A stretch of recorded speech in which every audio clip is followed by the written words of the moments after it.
नमस्कार। कभी कभी कुछ कला ऐसी होती है जो सिर्फ देखी नहीं जाती, उसे महसूस किया जाता है। वो सिर्फ रंग और लकीरों का खेल नहीं होती, बल्कि वो एक धुन गुनगुनाती है। एक ऐसी कहानी जो सीधे दिल में उतर जाती है। आज हम कुछ ऐसी ही तस्वीरों के पीछे छिपे संगीत को सुनने वाले हैं और उनकी खामोश भाषा को समझने की कोशिश करेंगे। तो इन शांत तस्वीरों के पीछे आखिर कहानी क्या है? क्या ये सिर्फ सुंदर चित्र है या इनमें कोई गहरा आध्यात्मिक संदेश भी छिपा है? चलिए पता लगाते हैं।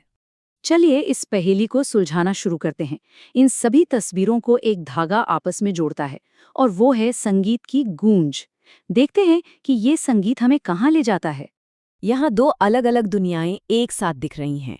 देखिए, एक तरफ प्रकृति के बीच बांसुरी की एक दिव्य धुन है और दूसरी तरफ चार दीवारों के अंदर भक्ति में डूबी एक साधिका।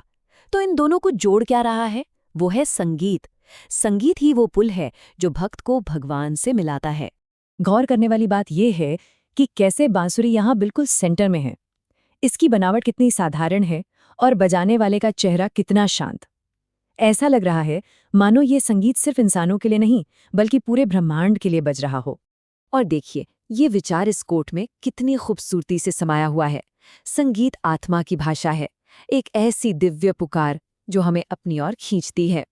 तो अब जब हम संगीत की भूमिका को समझ गए हैं, तो चलिए इन तस्वीरों की विजुअल लैंग्वेज को डिकोड करते हैं। यहाँ हर रंग, हर चीज का एक गहरा मतलब है।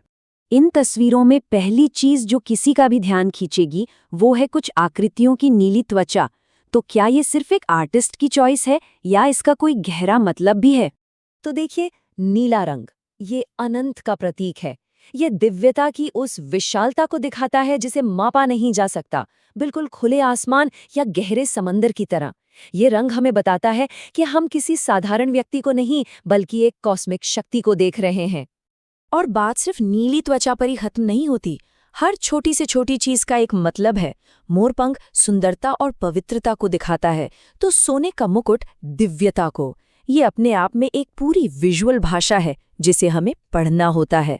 तो हमने सिंबल्स को समझ लिया, ये तो हुई दिमाग की बात। लेकिन कला सिर्फ दिमाग के लिए नहीं, दिल के लिए भी होती है ना? तो चलिए अब इन तस्वीरों की इमोशनल पहलू को महसूस करते हैं।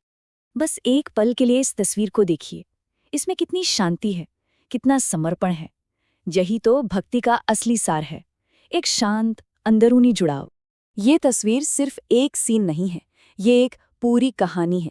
ये भक्ति की पूरी यात्रा को दिखाती है, जो संगीत के अर्पण से शुरू होती है, फिर गहरे ध्यान में जाती है और आखिर में ईश्वर के आंतरिक दर्शन पर खत्म होती है।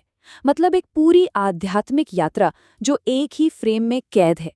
एक और मजेदार बात देखिए, किरदारों की आंखें।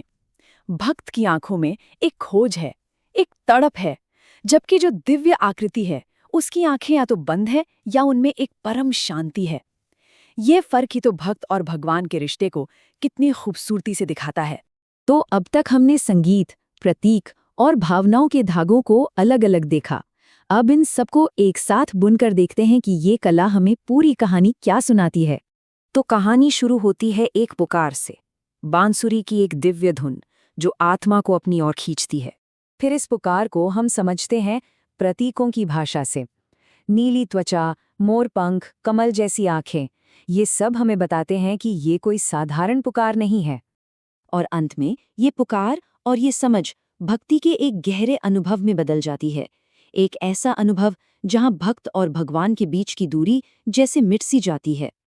तो आखिर में सवाल यही है, जब संगीत, प्रतीक और भावना के ये सारे धागे एक साथ जुड़ते हैं, तो ये कला कौन सी कहानी कहती है? क्योंकि असली कहानी सिर्फ कैनवस पर नहीं होती, वो देखने वाले के दिल में भी होती है।